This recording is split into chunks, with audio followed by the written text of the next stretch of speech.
Hello, I'm Jacob Lee. I'm once again in a noisy room, so I have to apologize for that. So, I thought this TED Talk was very interesting. It was helpful to learn about our emotions and the emotions of other people in this way that's backed up rather than inferences or uh, fundamentalist ideas.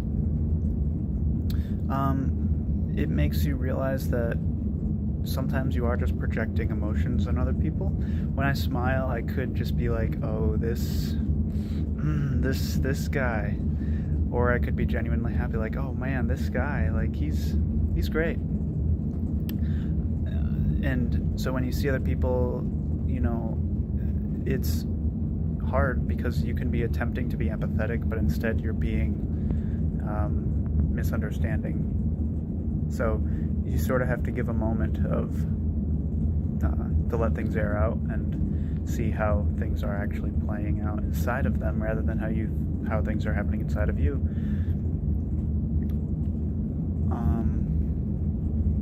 A time when I've incorrectly interpreted the emotions of someone else are perhaps times when someone has an upset look on their face. And this isn't really from someone from another culture, but people in my family or just people I'm not completely familiar with yet. So I guess you could say perhaps different culture, different family. They have a look on their face. And you say, like, "What's wrong? Are you angry?" And they're like, "Oh, no, sorry. I was just concentrating really hard. I was thinking about a problem I'm having." They're not angry at all. They're just... Sometimes people will do that. They scrunch up and they look almost angry when they're focusing.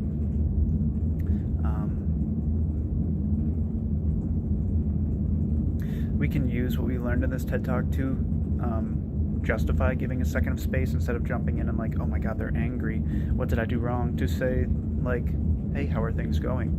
Because if your face no longer is... I mean, it never was, but if we no longer take the face to be like the absolute sign that you can't fake of your emotions, it then becomes much more important to ask, "How are you feeling?" To have them tell you. Maybe they're just in a lot of pain, but they're extremely happy, so they're like, "I'm doing great." So,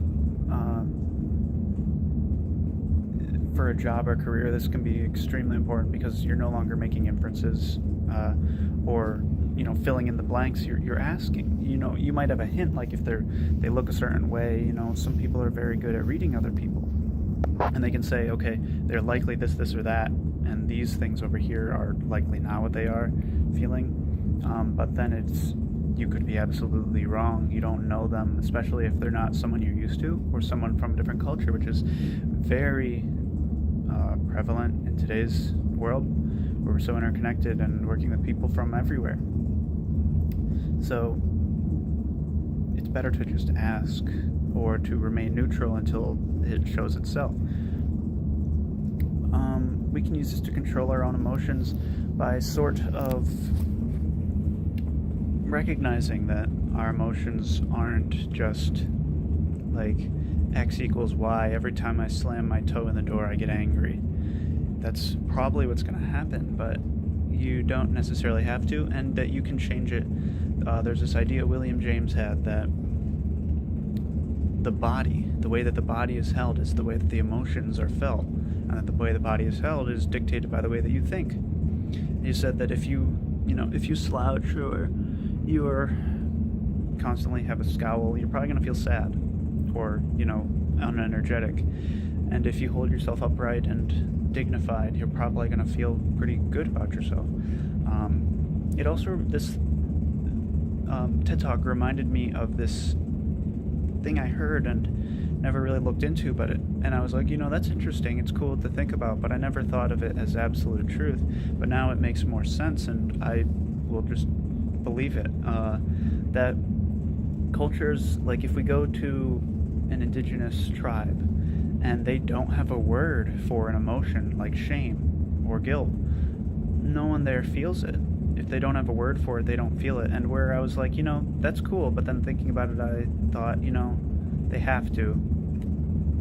They have to. They just don't have a word for it. But this would make more sense because I was running on the idea that emotions are some ingrained circuit that you're tapping into because of an experience. But this is not the case according to Miss Feldman. So it could be true. And that's very interesting to me. This whole video is interesting, teaching us about ourselves and our emotions, which many of us see as the real meaning to things, on how you feel about things like loved ones, and it affects our lives in many ways, can dictate our success, whether we blow up on our boss or treat our clients nicely. And I think it has a lot of implications for motivation as well, because you don't need to feel, or you aren't just necessarily predisposed to feeling bad about yourself, or that you can't do something, that you can change that. And that's just a habit to feel unmotivated or bad about yourself, when instead you can just create a new habit, like biting your nails. You can change that and instead create good habits. So I'm thankful that we got to watch this video, and I hope this isn't too long of a reflection.